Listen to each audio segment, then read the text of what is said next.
Selamat datang dan berjumpa lagi bersama saya Ian Sugiana Sugara.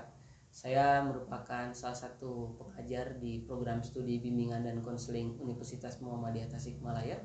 Dan episode pertama di YouTube Belajar Konseling hari ini, saya akan memberikan sebuah gambaran terkait dengan perbedaan, yaitu apa itu konseling, apa itu bimbingan, apa itu psikoterapi, dan apa itu coaching. Yang saya pahami, pasti Anda semua pernah mendengar istilah bimbingan, konseling, psikoterapi, atau bahkan mungkin coaching. Nah, banyak orang yang melakukan sebuah formulasi definisi itu bahwasanya ini sesuatu yang sama. Tapi sebetulnya secara esensi antara bimbingan, konseling, psikoterapi, dan coaching itu merupakan hal yang sama secara esensi, tapi secara konseptual dan praktek itu agak sedikit berbeda. Oke, baik, kita coba lihat bagaimana perbedaan dari definisi ini ya. Pertama, saya akan jelaskan itu pengertian bimbingan. Oke, tentu Anda pernah dengar istilah bimbingan gitu kan. Kalau misalkan Anda pernah mendengar kata bimbingan, bimbingan itu pasti identik dengan membantu mengarahkan. Kalau Anda dengar bimbingan, itu adalah seperti sebuah panduan ya, seperti sebuah cara bagaimana untuk melakukan sesuatu. Itu bimbingan. Sederhananya seperti itu. Tapi secara terminologi, bimbingan itu masuk dalam konteks area pendidikan. Anda bisa lihat di sini, bimbingan didefinisikan sebagai upaya bantuan kepada individu untuk mencapai perkembangan optimal. Jadi ada istilah bantuan kepada individu untuk mencapai perkembangan yang optimal. Ada istilah optimal condition atau kondisi yang optimal. Apa sebetulnya kondisi yang optimal itu? Nah, kondisi yang optimal itu adalah identik dengan sebuah situasi, kondisi pencapaian di mana orang itu merasa bahwasanya sudah benar-benar berfungsi seluruh potensinya. Dia mampu merealisasikan keinginannya, merealisasikan mimpinya, merealisasikan potensinya, merealisasikan kemampuannya. Sehingga bisa dikatakan kondisi optimal adalah kondisi di mana ideal terjadi pada diri orang. Nah, karena pada dasarnya orang itu bergerak dan ibaratnya ingin mencapai kondisi optimal. Nah, melalui bimbingan orang dibantu untuk mencapai kondisi optimal ini. Oke, itu secara sederhana definisi bimbingan. Sekarang kita lari ke definisi counseling. Counseling ya. Beda dengan bimbingan ya. Tadi bimbingan definisinya adalah mencapai perkembangan optimal. Nah, sementara konseling itu pada awalnya berkembang dan dianggap sebagai problem solving, yaitu sebuah hubungan yang sifatnya itu membantu di mana untuk pengentasan masalah. Itu awal mulanya definisi konseling. Dan ternyata di Amerika gitu kan, American Counseling Association itu melakukan sebuah konsensus dan melakukan definisi ulang, sehingga istilah counseling itu bukan soal problem solving, tapi menjadi lebih luas, sehingga konseling didefinisikan sebagai hubungan profesional ya, yang memberdayakan individu, keluarga, dan kelompok dalam mencapai kesehatan mental. Jadi tujuannya untuk kesehatan mental, kesejahteraan atau well-being, pendidikan, dan tujuan karir. Oke, jadi definisi counseling itu mengalami perluasan makna. Bahwasanya definisi konseling yang terbaru dari ACA itu menjelaskan sebagai hubungan yang membantu, yang memberdayakan dalam setting individual, kelompok, keluarga. Untuk apa? Untuk mencapai atau membantu individu mencapai kesehatan mental, kesejahteraan, kemudian pendidikan, dan tujuan karir. Nah, oleh karena itu profesi konseling di Amerika itu menjadi sebuah profesi yang sangat luar biasa elit. Kenapa? Karena punya niatan mulia di mana melalui proses konseling dan konselor mampu membantu individu supaya mencapai pada level ini. Sehingga profesi konseling di Amerika sendiri agak berbeda dengan di Indonesia. Saat ini profesi di Indonesia masih banyak yang spesifik ke area sekolah. Nah, sementara di Amerika karena cakupan layanannya menjadi lebih luas, maka ada spesialisasi. Walaupun awal mulanya profesi konseling di Amerika juga sama di sekolah, tapi karena banyak sekali yang membutuhkan layanan konseling, maka berkembanglah menjadi areanya. Ada yang di community counseling atau dikenal dengan konseling kesehatan mental sesuai dengan ini. Ada yang larinya di keluarga, family, sehingga ada konsentrasinya konseling keluarga yang spesialisasi khusus menangani kasus-kasus keluarga. Ada yang bergerak di dalam bidang human resource, itu biasanya larinya ke konseling karir. Dan ada yang larinya atau fokus di sekolah atau school counselor, itu kalau di istilah kita adalah guru BK, itu fokusnya di pelayanan bimbingan dan konseling dalam setting persekolahan. Nah, inilah counseling. Jadi bimbingan, counseling itu mengalami sebuah perubahan. Nah, tapi di dalam perkembangan di Indonesia sendiri, antara bimbingan dan konseling ini seperti sepatu mungkin ya. Antara sepatu yang kanan dan kiri itu tidak terpisahkan, harus beriringan. Karena bimbingan, counseling itu diibaratkan sebagai bagian integral dari bimbingan, dan bimbingan integral dari pendidikan, di mana proses pendidikan itu sendiri adalah bagaimana caranya membantu orang itu menjadi manusia seharusnya. Jadi secara filosofis pendidikan itu adalah bagaimana membantu, bagaimana membawa seseorang manusia menjadi manusia yang seharusnya, yaitu manusia seharusnya itu adalah supaya dia bisa mencapai perkembangan yang optimal ini. Dan tadi saya sudah jelaskan bagaimana itu kondisi optimal. Dan di sini ada counseling. Counseling itu sebetulnya adalah helping people, ya, membantu individu mencapai kondisi optimal, yaitu di mana orang itu mencapai kesehatan mental, kesejahteraan, pendidikan, dan tujuan karir. Nah, dalam hal ini Anda lihat bahwasanya definisi bimbingan dan konseling itu seperti saling melengkapi. Nah, tapi tentu mungkin ada banyak orang yang bertanya, sebetulnya perbedaan dengan psikoterapi apa? Nah, oleh karena itu saya akan jelaskan apa perbedaan dengan psikoterapi. Oke. Saya yakin Anda pernah mendengar istilah psikoterapi. Ya. Sini ada psikoterapi. Sederhananya, ketika kita mendengar kata psikoterapi, berarti itu identik dengan terapi psikologis, terapi penyembuhan. Manakala mungkin kita pernah punya sebuah perasaan takut yang berlebihan, atau pengalaman kecemasan, atau misalkan ada rasa trauma yang butuh disembuhkan, maka biasanya identik dengan psikoterapi. Nah, tapi nanti saya akan jelaskan bagaimana perbedaan antara bimbingan, konseling, psikoterapi. Nah, jadi saya jelaskan nih, sederhananya ada perbedaan antara bimbingan, konseling, dan psikoterapi. Anda lihat di sini.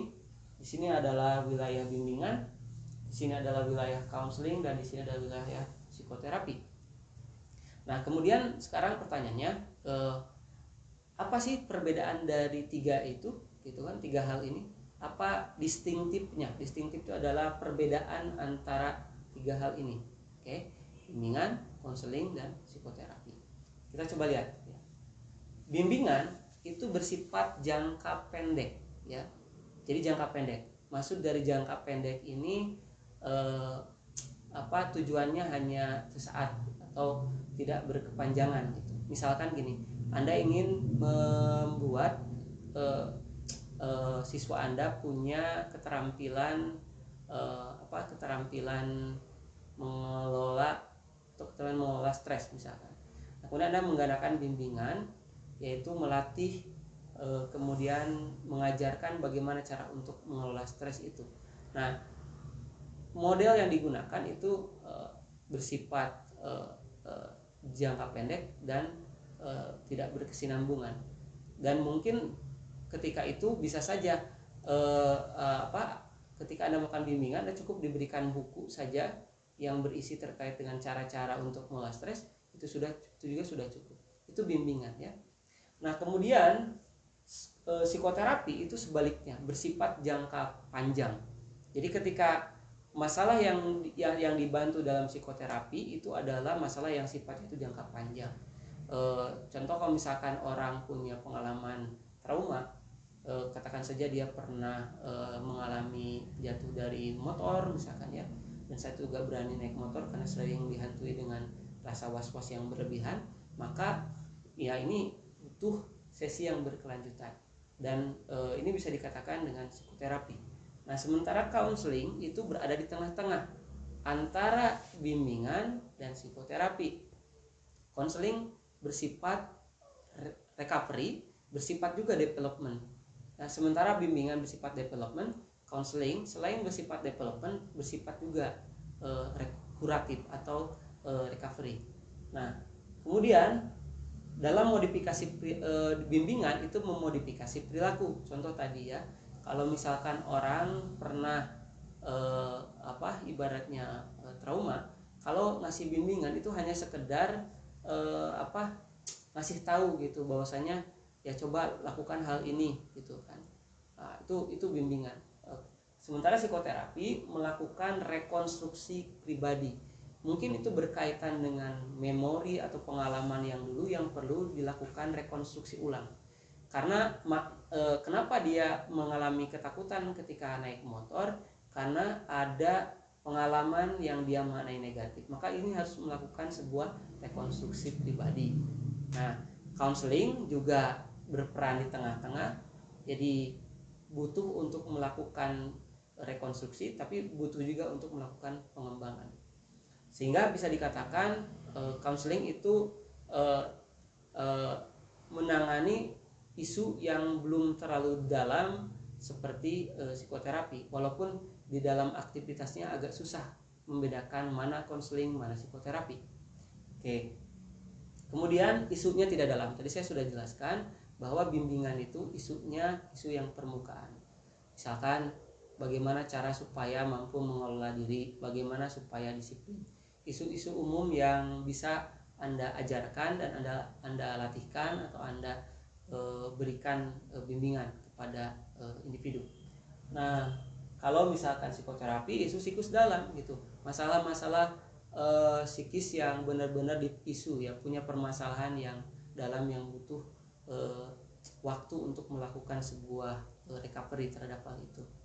Kemudian saat ini dan sekarang ya, bimbingan itu biasanya mengangkat isu saat ini dan sekarang, dan yang saat ini sedang tren, maka itulah yang diberikan bimbingan. Sementara kalau misalkan psikoterapi itu lebih dalam sekali, isu-isu mungkin yang terkait dengan masa lalu digali lagi dan tentu untuk memperbaiki kondisi yang kehidupan yang saat ini dirasakan gitu. Kemudian bimbingan bersifat preventif, yaitu pencegahan. Contoh misalkan bimbingan supaya orang tidak jatuh pada narkoba misalkan. Berarti bimbingannya adalah contohnya misalkan mengajarkan terkait dengan bahayanya narkoba ya. Jadi itu sifatnya mengajarkan. Si konselor atau guru BK itu mengajarkan terkait dengan bahayanya narkoba dan bla bla bla. Dan kemudian juga ngasih sebuah keterampilan tertentu. Misalkan banyak orang jatuh narkoba itu karena dia tidak asertif. Nah, bisa Anda mengajarkan bagaimana supaya berkata tidak ketika ada orang yang mengajak ke narkoba. Itu bimbingan.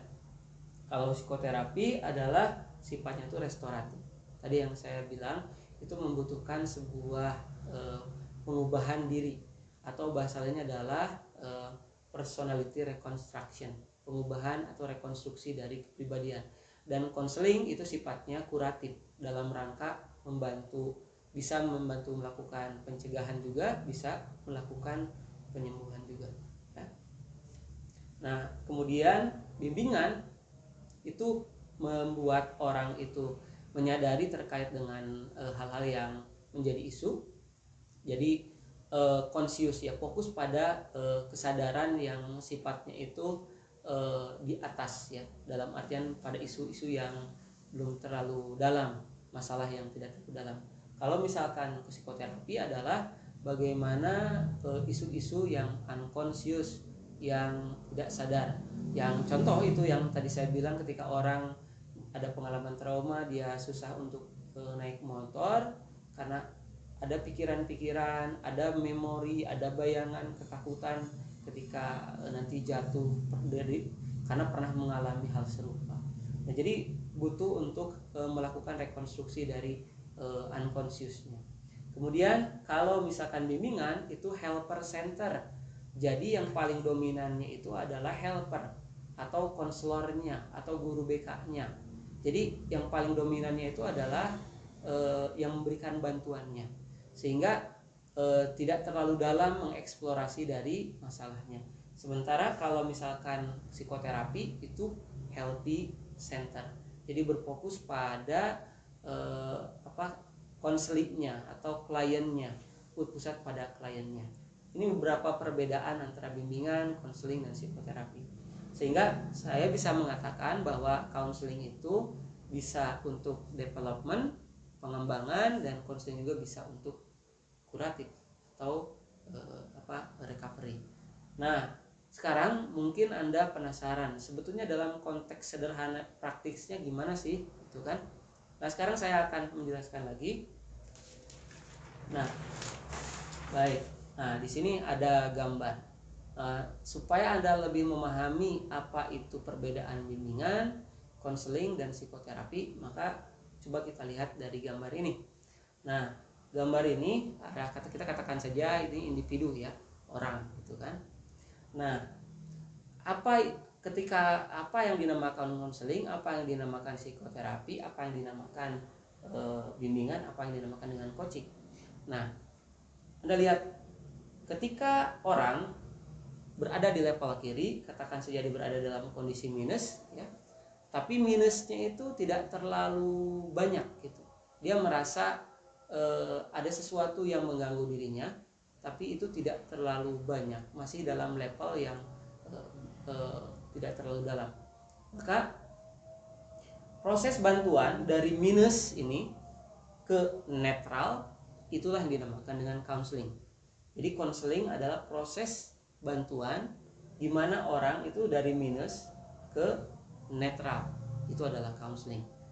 Tapi kalau misalkan minusnya banyak sekali di sini ya, bahkan dia mengalami seperti gambar ini, mengalami kesedihan yang mendalam, merasa frustrasi, merasa depresi, bahkan sampai mengganggu ke kebiasaan tidurnya, dia merasa terganggu dengan memori-memori yang berkaitan dengan pengalaman yang menyakitkan, maka proses bantuannya adalah, karena itu terkait dengan isu yang lebih dalam, dari minusnya banyak sampai ke netral, inilah yang dinamakan dengan psikoterapi gitu. Jadi psikoterapi berada pada level masalah yang sangat dalam, yang lebih dalam dari kondisi keseharian.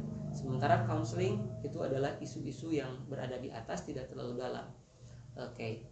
Tapi sekali lagi, dalam proses aktivitasnya agak susah membedakan mana konseling, mana psikoterapi, karena pada dasarnya konseling dan psikoterapi itu berada pada spektrum yang sama, yaitu membantu individu ya. Tapi secara sederhananya, konseling dan psikoterapi itu membantu individu dari minus ke netral.